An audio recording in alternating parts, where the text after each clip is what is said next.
ನಮಸ್ಕಾರ, ಆದಾಬ್, ಜೈ ಭೀಮ್. ನಾನು ನಿಮ್ಮ ಭಾಗ್ಯನಾರಾಯಣ ಬೊಗ್ಗವರಪು. ನೀವು ನೋಡ್ತಾ ಇದ್ದೀರಿ ಸುದ್ದಿ ಸರ್ಕಲ್. 2010ರಲ್ಲಿ ಅಮಿತ್ ಶಾ ಗಡಿಪಾರಾಗಿದ್ದ ಸನ್ನಿವೇಶ, ಸಾಕಷ್ಟು ಕೇಸುಗಳಿತ್ತು. ಫೇಕ್ ಎನ್ಕೌಂಟರ್ ಇಂದ ಹಿಡಿದು ಬೇರೆ ಬೇರೆ ಕೇಸುಗಳಿತ್ತು. ಆ ಸಂದರ್ಭದಲ್ಲಿ ಬಾಳ್ ಠಾಕ್ರೆ ಕಾಲಿಗೆ ಬಿದ್ದು ಜಡ್ಜಿಗೆ ಫೋನ್ ಮೂಲಕ ಮಾತನಾಡಿಸಿ ಸೆಟ್ಟಿಂಗ್ ಮಾಡಿ ಬೇಲ್ ಪಡೆದುಕೊಂಡಂತಹ ಪ್ರಕರಣ ನಡೆದಿತ್ತು ಅಂತ ಸಂಜಯ್ ರಾವತ್ ಪುಸ್ತಕ ಬರೆದಿದ್ದಾರೆ. ಪ್ಲಸ್ ಒಂದು ಇಂಟರ್ವ್ಯೂ ಅಲ್ಲೂ ಸಹ ಅದನ್ನ ಪುನರುಚ್ಚರಿಸಿದ್ದಾರೆ. ಅಷ್ಟು ಮಾತ್ರ ಅಲ್ಲ, ನರೇಂದ್ರ ಮೋದಿ ಖುದ್ದಾಗಿ ಅಂದಿನ ಕೇಂದ್ರ ಕೃಷಿ ಮಂತ್ರಿ ಶರದ್ ಪವಾರ್ ಅವರನ್ನ ಭೇಟಿ ಮಾಡಿ, ಅಮಿತ್ ಶಾ ನನಗೆ ತುಂಬಾ ಬೇಕಾದಂತಹ ವ್ಯಕ್ತಿ, ಒಂದು ಪ್ರಕರಣದಲ್ಲಿ SIT ಅಧಿಕಾರಿಗಳನ್ನ ಸೆಟ್ಟಿಂಗ್ ಮಾಡಿಕೊಡ್ಬೇಕು ಅಂತ ಹೇಳಿ ಅಲ್ಲಿಯೂ ಸಹ ಸೆಟ್ಟಿಂಗ್ ಮಾಡಿಸ್ಕೊಂಡಂತಹ ಪ್ರಕರಣವನ್ನು ಸಹ ಅದೇ ಸಂಜಯ್ ರಾವತ್ ಅದೇ ಪುಸ್ತಕದಲ್ಲಿ ಅದೇ ಇಂಟರ್ವ್ಯೂಲ್ಲಿ ಹೇಳ್ಕೊಂಡಿದ್ದಾರೆ. ಸೊ ಏನಿದು, ಇದೆರಡು ಬೆಚ್ಚಿ ಬೀಳಿಸುವಂತಹ ಪ್ರಕರಣಗಳು ಮತ್ತು ಈ ಸಂಜಯ್ ರಾವತ್ ಯಾರು, ಆ ಪುಸ್ತಕದ ಮಹತ್ವ ಏನು, ಏನೇನು ನಡೀತು ಅನ್ನೋದನ್ನ ವಿವರವಾಗಿ ವಿವರಿಸುವಂತಹ ಪ್ರಯತ್ನವನ್ನು ಮಾಡ್ತೇನೆ. ಸೊ ನಿಮಗೆಲ್ಲ ಒಂದು ಪದ ಆಗಾಗ ಕೇಳಿ ಬರುತ್ತೆ ಅಮಿತ್ ಶಾ ವಿಚಾರ ಬಂದಾಗ, ತಡಿಪಾರ್ ತಡಿಪಾರ್ ಅಂತ. ತಡಿಪಾರ್ ಅಂದ್ರೆ ಹಿಂದಿಯಲ್ಲಿ ಗಡಿಪಾರು.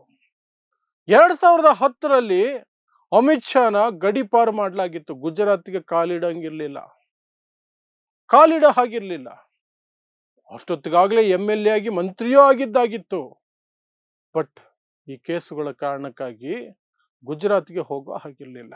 ಆ ಸಂದರ್ಭದಲ್ಲಿ ನಡೆದಿದೆ ಅನ್ನೋ ಘಟನೆಯನ್ನ ಸಂಜಯ್ ರಾವತ್ ತಮ್ಮ ಪುಸ್ತಕ ಒಂದು, ಆ ಪುಸ್ತಕದ ಹೆಸರು ಮರಾಠಿ ಪುಸ್ತಕ ನರಕ್ತಲ ಸ್ವರ್ಗ ಅಂತ, ಅಂದ್ರೆ ನರಕದಲ್ಲಿನ ಸ್ವರ್ಗ ಅಂತ ಹೆಸರಿನಲ್ಲಿ ಒಂದು ಪುಸ್ತಕವನ್ನು ಬರೆದಿದ್ರು. ಯಾವಾಗ ಸಂಜಯ್ ರಾವತ್ 2 ವರ್ಷದ ಹಿಂದೆ ಜೈಲಲ್ಲಿ ಇದ್ರಲ್ಲ, ಆ ಸಂದರ್ಭದಲ್ಲಿ ಬರೆದಂತಹ ಪುಸ್ತಕ. ಯಾರು ಈ ಸಂಜಯ್ ರಾವತ್? ಸಂಜಯ್ ರಾವತ್ ಬಾಳ್ ಠಾಕ್ರೆ ಕಾಲದಿಂದಲೂ ಸಹ ಶಿವಸೇನೆಯ ಒಬ್ಬ ಲೀಡರ್, ಪತ್ರಕರ್ತ, ಬರಹಗಾರ. ಬಟ್ ಸ್ಪೋಕ್ಸ್ ಪರ್ಸನ್ ಆಗಿಯೂ ಸಹ ಕೆಲಸ ಮಾಡಿದ್ದಾರೆ. ಶಿವಸೇನೆ ಅಂದ್ರೆ ಬಾಳ್ ಠಾಕ್ರೆ ಮತ್ತು ಠಾಕ್ರೆ ಕುಟುಂಬ ಬಿಟ್ರೆ ಮತ್ತೆ ನೆನಪಾಗುವಂತಹ ದೊಡ್ಡ ಹೆಸರು ಅಂದ್ರೆ ಸಂಜಯ್ ರಾವತ್. ಸೊ ಆ ಸಂಜಯ್ ರಾವತ್ ಬರೆದಿರುವಂತಹ ಪುಸ್ತಕ ಇದು. ಓಕೆ. ಸೊ ಈ ಪುಸ್ತಕದಲ್ಲಿ 2 ಮುಖ್ಯವಾದ ಘಟನೆಗಳನ್ನ ಅವರು ದಾಖಲಿಸಿದ್ದಾರೆ. ಆ ಘಟನೆಗಳನ್ನ ಇನ್ನೊಂದು ಇಂಟರ್ವ್ಯೂ ಅಲ್ಲೂ ಸಹ ಈಗ ಹೇಳಿದ್ದಾರೆ. ಆ ಇಂಟರ್ವ್ಯೂ ಅನ್ನ ನಡೆಸಿಕೊಟ್ಟಿದ್ದು ಕಪಿಲ್ ಸಿಬ್ಬಲ್. ಅವರದೊಂದು ಶೋ ಬರುತ್ತೆ, ದಿಲ್ ಸೇ ವಿತ್ ಕಪಿಲ್ ಸಿಬ್ಬಲ್ ಅಂತ. ಆ ಶೋನಲ್ಲಿ ಆ ಪುಸ್ತಕದಲ್ಲಿರುವ ಆ 2 ಘಟನೆಗಳನ್ನ ಮತ್ತೊಮ್ಮೆ ಅವರು ವಿವರಿಸಿದ್ದಾರೆ. ಸೊ ಏನದು ಘಟನೆಗಳು? 2010ರ ಸಂದರ್ಭದಲ್ಲಿ ಅಮಿತ್ ಶಾ ಮೇಲೆ ಅಂದಿನ UPA ಸರ್ಕಾರ ಸಿಕ್ಕಾಪಟ್ಟೆ ಕೇಸುಗಳು ಹಾಕಿತ್ತು. ಅದರಲ್ಲಿ ಸಾಕಷ್ಟು ಕೇಸುಗಳು ತುಂಬಾ ಸೀರಿಯಸ್ ಕೇಸುಗಳಿತ್ತು. ಫೇಕ್ ಎನ್ಕೌಂಟರ್ ಇಂದ ಹಿಡಿದು ಸಾಕಷ್ಟು ಕೇಸುಗಳಿತ್ತು. ಆ ಸಂದರ್ಭದಲ್ಲಿ ಎಷ್ಟು ಗಂಭೀರತೆ ಪಡ್ಕೊಂಡಿದ್ದವು ಕೇಸುಗಳು ಅಂದ್ರೆ, ಗುಜರಾತ್ಗೆ ಕಾಲಿಡಬಾರ್ದು ಅಮಿತ್ ಶಾ ಅಂತ ಕೋರ್ಟ್ ಆಜ್ಞೆ ಮಾಡಿತ್ತು. ಗಡಿಪಾರ್ ಆಗಿತ್ತು. ಅದಕ್ಕೆ ತಡಿಪಾರ್ ಅಂತ ಆಗಾಗ ಅಮಿತ್ ಶಾನ ಟೀಕೆ ಮಾಡುವವರು ಟೀಕೆ ಮಾಡೋದು. ಆ ಸಂದರ್ಭದಲ್ಲಿ ಬಾಳ್ ಠಾಕ್ರೆ ಅವರ ಮನೆಯ ಮುಂದೆ ಯಾರೋ ಒಬ್ಬರು ಬಂದಿದ್ದರಂತೆ. ಸೆಕ್ಯೂರಿಟಿ ಅವರು ಹೇಳೋದಿದು. ಸೆಕ್ಯೂರಿಟಿ ಅವರು ಫೋನ್ ಮಾಡ್ತಾರೆ ಒಳಗಡೆಗೆ. ಬಾಳ್ ಠಾಕ್ರೆ ಒಳಗಿರ್ತಾರೆ.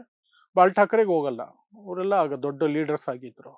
ಬೇರೆಯವ್ರು ಫೋನ್ ಎತ್ತಾ ಇರಲ್ಲ, ಅವ್ರಿಗೆ ಫೋನ್ ಸೆಕ್ಯೂರಿಟಿಯಿಂದ. ಏನಂದ್ರೆ, ಇಲ್ಲಿ ಅಮಿತ್ ಶಾ ಅಂತ ಯಾರೋ ಒಬ್ರು ಬಂದಿದ್ದಾರೆ, ಅವರು ಈಗ MLA ಅಂತೆ ಗುಜರಾತ್ನಲ್ಲಿ, ಈ ಹಿಂದೆ ಮಂತ್ರಿಯೂ ಸಹ ಆಗಿದಾರಂತೆ, ಏನೋ ದೊಡ್ಡ ಸಮಸ್ಯೆಯಲ್ಲಿದ್ದಾರಂತೆ, ಬಾಳ್ ಠಾಕ್ರೆ ಅವರನ್ನ ಭೇಟಿ ಮಾಡಬೇಕಂತೆ ಅಂತ. ಬಟ್ ಆ ಫೋನ್ ಕಾಲನ್ನ ಆ ಸಿಬ್ಬಂದಿ ಸೀರಿಯಸ್ ಆಗಿ ತೆಗೆದುಕೊಳ್ಳೋದಿಲ್ಲ, ಬಾಳ್ ಠಾಕ್ರೆ ಅವರಿಗೂ ತಲುಪಿಸೋದಿಲ್ಲ. ಯಾಕಂದ್ರೆ ಈ ರೀತಿ ಸಾಕಷ್ಟು ಜನ ಬರ್ತಾರೆ, ಸುಳ್ಳು ಹೇಳ್ಕೊಂಡು ಬರ್ತಿರ್ತಾರೆ MLA, ಇನ್ನೇನೋ ಹೇಳ್ಕೊಂಡು ಒಳಗಡೆ ಬರೋದಕ್ಕೆ ಅಂತ. ಸಂಜೆ ಮತ್ತೆ ಅದೇ ರೀತಿಯ ಫೋನ್ ಕಾಲ್. ಸರ್, ಬೆಳಗ್ಗೆ ಬಂದಿದ್ದಂತಹ ಅಮಿತ್ ಶಾ ಅಂತ ಹೆಸರಿನ ವ್ಯಕ್ತಿ ಮತ್ತೆ ಬಂದಿದ್ದಾರೆ, ಅವರು MLA ಅಂತೆ, ಮಾಜಿ ಮಂತ್ರಿ ಅಂತೆ, ಗುಜರಾತ್ನಲ್ಲಿ ಬಾಳ್ ಠಾಕ್ರೆ ಅವರನ್ನ ಭೇಟಿ ಮಾಡ್ಬೇಕಂತೆ, ಏನೋ ದೊಡ್ಡ ಸಮಸ್ಯೆಯಲ್ಲಿದ್ದಾರೆ ಅಂತ. ಈ ಬಾರಿ ಫೋನ್ ರಿಸೀವ್ ಮಾಡಿದ್ದು ಸಂಜಯ್ ರಾವತ್. ಸಂಜಯ್ ರಾವತ್ ಫೋನ್ ರಿಸೀವ್ ಮಾಡಿ ಈ ವಿಚಾರ ಕೇಳಿದಾಗ ಏನೋ ಸೀರಿಯಸ್ನೆಸ್ ಇದೆ ಅಂತ ಅನಿಸಿ ಬಾಳ್ ಠಾಕ್ರೆ ಹೇಳಿದ್ರಂತೆ, ಸರ್ ಈ ರೀತಿ ಒಬ್ಬ ಬೆಳಗ್ಗೆನೋ ಬಂದಿದ್ರು, ಅಮಿತ್ ಶಾ ಅಂತ ಹೆಸರು. ಅಮಿತ್ ಶಾ ಹೆಸರು ಯಾರಿಗೂ ಗೊತ್ತಿರಲಿಲ್ಲ ಹೆಚ್ಚಾಗಿ ಅವಾಗ. MLA ಅಂತೆ ಗುಜರಾತ್ ಅಲ್ಲಿ, ಹಿಂದೆ ಮಂತ್ರಿಯೂ ಸಹ ಆಗಿದ್ದರಂತೆ, ನಿಮ್ಮನ್ನ ಭೇಟಿ ಮಾಡ್ಬೇಕಂತೆ, ಏನೋ ದೊಡ್ಡ ಸಮಸ್ಯೆಯಲ್ಲಿ ಸಿಕ್ಕಾಕೊಂಡಿದ್ದಾರಂತೆ. ಬಾಳ್ ಠಾಕ್ರೆ ಈಗ ಭೇಟಿ ಮಾಡೋಕ್ಕಾಗೋದಿಲ್ಲ, ನಾಳೆ ಬೆಳಗ್ಗೆ 11 ಗಂಟೆಗೆ ಬರೋಕೆ ಹೇಳು ಅಂತ ಹೇಳಿದ್ರಂತೆ. ಅದೇ ರೀತಿ ಮಾರನೇ ದಿನ 11 ಗಂಟೆಗೆ ಸರಿಯಾಗಿ ಅಮಿತ್ ಶಾ ಹಾಜರು ಅಲ್ಲಿಗೆ. ಒಳಗಡೆ ಹೋದ ತಕ್ಷಣ ಬಾಳ್ ಠಾಕ್ರೆ ಕಾಲಿಗೆ ನಮಸ್ಕಾರ ಮಾಡಿದ್ರಂತೆ ಅಮಿತ್ ಶಾ. ನಮಸ್ಕಾರ ಮಾಡಿ, ನನ್ನ ಹೆಸರು ಅಮಿತ್ ಶಾ, MLA, ಈ ಹಿಂದೆ ಮಂತ್ರಿಯಾಗಿದ್ದೆ ಗುಜರಾತಲ್ಲಿ. ನಾನು ಕಟ್ಟರ್ ಹಿಂದುತ್ವವಾದಿ ಅಂತ ಒತ್ತಿ ಹೇಳಿದ್ರಂತೆ. ಇದು ಸಂಜಯ್ ರಾವತ್ ಹೇಳ್ತಿರೋದು ಇದೆಲ್ಲ.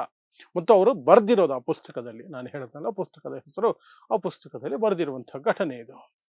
ಯಾವಾಗ ನಾನು ಕಟ್ಟರ್ ಹಿಂದುತ್ವವಾದಿ ಅಂತ ಹೇಳಿದ್ರು ಅಮಿತ್ ಶಾ, ಬಾಲ್ ಠಾಕ್ರೆಗೆ ಸ್ವಲ್ಪ ಅವ್ರ ಮೇಲೆ ಕರುಣೆ, ಪ್ರೀತಿ ಎಲ್ಲವೂ ಶುರುವಾಯ್ತಂತೆ. ಸರಿ ಕೂರಿಸ್ಕೊಂಡು, ಏನಪ್ಪ ನಿನ್ನ ಸಮಸ್ಯೆ ಅಂತ ಕೇಳಿದಕ್ಕೆ, ಈ ರೀತಿ ಕಾಂಗ್ರೆಸ್ ಸರ್ಕಾರ ನನ್ನ ಮೇಲೆ ಸಿಕ್ಕಾಪಟ್ಟೆ ಕೇಸ್ಗಳು ಹಾಕ್ಬಿಟ್ಟಿದೆ. ಯಾವ ಮಟ್ಟಕ್ಕೆ ಅಂದ್ರೆ, ನಾನು ಗುಜರಾತ್ಗೆ ಕಾಲಿಡೋದಕ್ಕೂ ಸಾಧ್ಯ ಇಲ್ಲ, ಗಡಿಪಾರಾಗಿ ಬದುಕ್ತಾ ಇದ್ದೇನೆ, ನೀವು ನನಗೆ ಹೆಲ್ಪ್ ಮಾಡಬೇಕು ಅಂತ.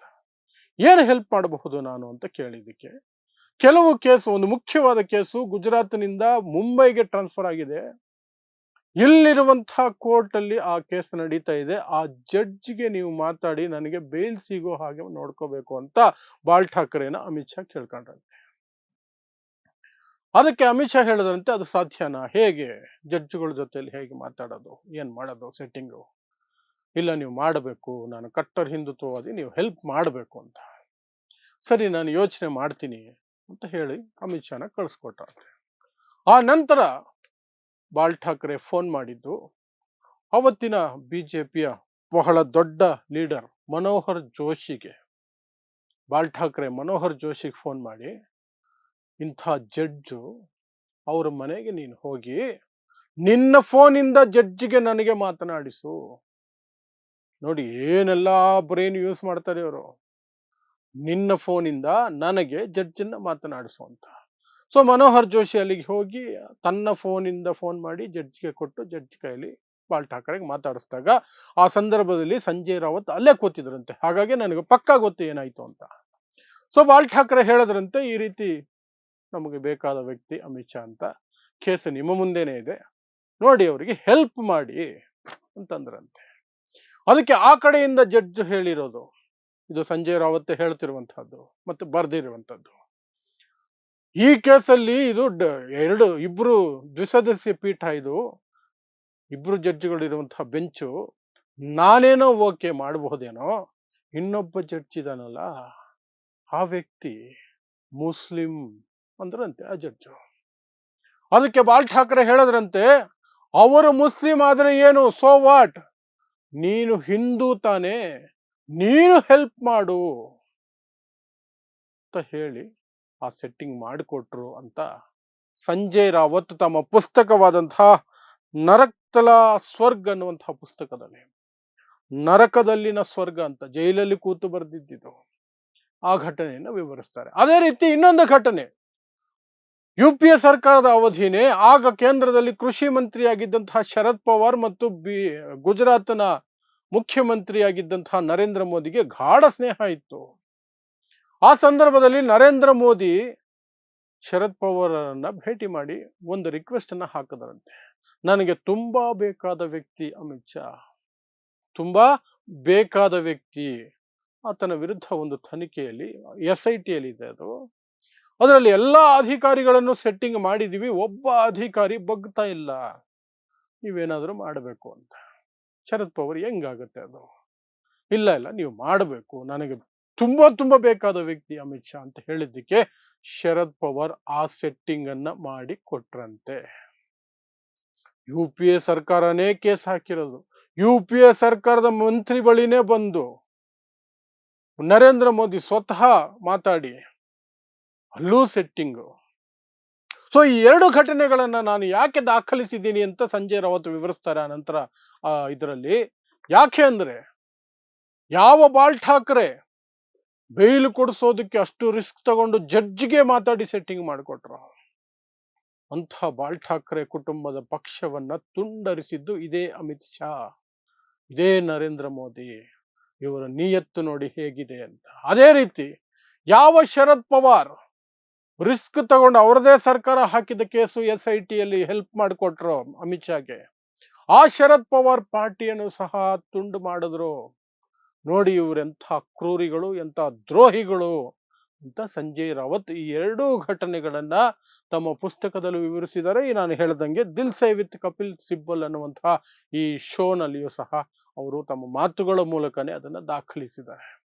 ಸೊ ಆ ಮೂಲಕ ಅಮಿತ್ ಶಾ ಯೋಗ್ಯತೆ ಏನು, ಅಮಿತ್ ಶಾ ಯಾವ ರೀತಿ, ಏನು, ಎತ್ತ ಅನ್ನೋದ್ರ ಬಗ್ಗೆ, ನರೇಂದ್ರ ಮೋದಿ ಯೋಗ್ಯತೆ ಏನು, ನರೇಂದ್ರ ಮೋದಿ ಹೇಗೆ, ಎತ್ತ ಅನ್ನೋದ್ರ ಬಗ್ಗೆ ಆ, ಈ ಸಂಜಯ್ ರಾವತ್ ಯಾವುದೇ ಭಯ ಇಲ್ಲದೆ ತನ್ನನ್ನು ಜೈಲಿಗೆ ಹಾಕಿದ್ದ ಸಂದರ್ಭದಲ್ಲಿ, ಅದು ಜೈಲಲ್ಲಿ ಆತನಿಗೆ ಸರಿಯಾಗಿ ಟೇಬಲ್ ಕೊಟ್ಟಿರಲಿಲ್ಲಂತೆ, ಕೆಜಿ ಕಾರ್ಡ್ಬೋರ್ಡ್ ಅಥವಾ ಕಾರ್ಡ್ಬೋರ್ಡ್, ಒಂದು ರಟ್ಟಿನ ಪೆಟ್ಟಿಗೆ ತರ ಇದ್ರೆ ಅದರ ಮೇಲೆ ಇಟ್ಕೊಂಡು ಬರ್ದಿದ್ದೆ ನಾನು, ನನಗೆ ಅಷ್ಟು ಫೆಸಿಲಿಟಿ ಇಲ್ಲದಿರ ಜೈಲಲ್ಲಿ ಇಟ್ಟಿದ್ರು, ಸರಿಯಾಗಿ ಊಟನೂ ಕೊಡ್ತಿರ್ಲಿಲ್ಲ ನನಗೆ ಅಂತ ಸಂಜಯ್ ರಾವತ್ ಹೇಳ್ಕೊಳ್ತಾರೆ ಈ ಇಂಟರ್ವ್ಯೂದಲ್ಲಿ. ಆ ಸಂದರ್ಭದಲ್ಲಿ ಬರ್ದೆ ನಾನು, ಯಾಕಂದ್ರೆ ಇವರಿಗೆ ಕೃತಜ್ಞತೆ ಅನ್ನೋದೇ ಇಲ್ಲ, ಅಂಥ ಜನ ಇವರು, ಅದನ್ನ ಜಗತ್ತಿಗೆ ತಿಳಿಸ್ಬೇಕು ಅನ್ನೋ ಕಾರಣಕ್ಕೆ ಆ ಎರಡು ಘಟನೆಗಳನ್ನ ನಾನು ಪುಸ್ತಕದಲ್ಲೇ ದಾಖಲಿಸ್ಬಿಟ್ಟಿದ್ದೀನಿ, ಅದನ್ನ ಯಾವತ್ತೂ ಸಹ ತೆಗೆಯೋದಕ್ಕೆ ಆಗೋದಿಲ್ಲ ಅಂತ ಹೇಳ್ಕೊಂಡಿದ್ದಾರೆ. ಸೊ ಇದಿಷ್ಟು ಅಮಿತ್ ಶಾ ಕರಾಮತ್ತುಗಳು, ಅದು ಸಹ ಬಾಲ್ ಠಾಕ್ರೆನ ಯೂಸ್ ಮಾಡಿಕೊಂಡು, ಬಾಲ್ ಠಾಕ್ರೆ ಅಡ್ಡದಾರಿಯಲ್ಲಿ ಹೋಗಿ ಮಾಡಿರುವಂತಹ ಕರಾಮತ್ತು, ಪ್ಲಸ್ ಶರದ್ ಪವಾರನ್ನೇ ಬಳಸ್ಕೊಂಡು, ಶರದ್ ಪವಾರ್ ಸರ್ಕಾರನೇ ಹಾಕಿರೋ ಕೇಸ್ಗಳನ್ನ ಡೀಲ್ ಮಾಡಿಕೊಂಡಂತಹ ಸನ್ನಿವೇಶಗಳ ಕುರಿತಾಗಿ ಈ ಸಂಜಯ್ ರಾವತ್ ಅನ್ನುವಂತಹ ವ್ಯಕ್ತಿ ಬರೆದಿರುವಂತಹ ಪುಸ್ತಕ ಮತ್ತು ಅದರಲ್ಲಿನ ವಿವರ, ಆ ವಿವರಗಳನ್ನ ಮತ್ತೆ ಒಂದು ಇಂಟರ್ವ್ಯೂನಲ್ಲಿ ಬಿಚ್ಚಿಟ್ಟಿರೋದು ಅಷ್ಟೇ. ಸೊ ಇಂತಹದೇ ವಿಶೇಷ ಸುದ್ದಿಗಳಿಗಾಗಿ ನೋಡ್ತಾ ಇರಿ ಸುದ್ದಿ ಸರ್ಕಲ್. ನಾನು ನಿಮ್ಮ ಭಾಗ್ಯನಾರಾಯಣ ಬೊಗವರಪು.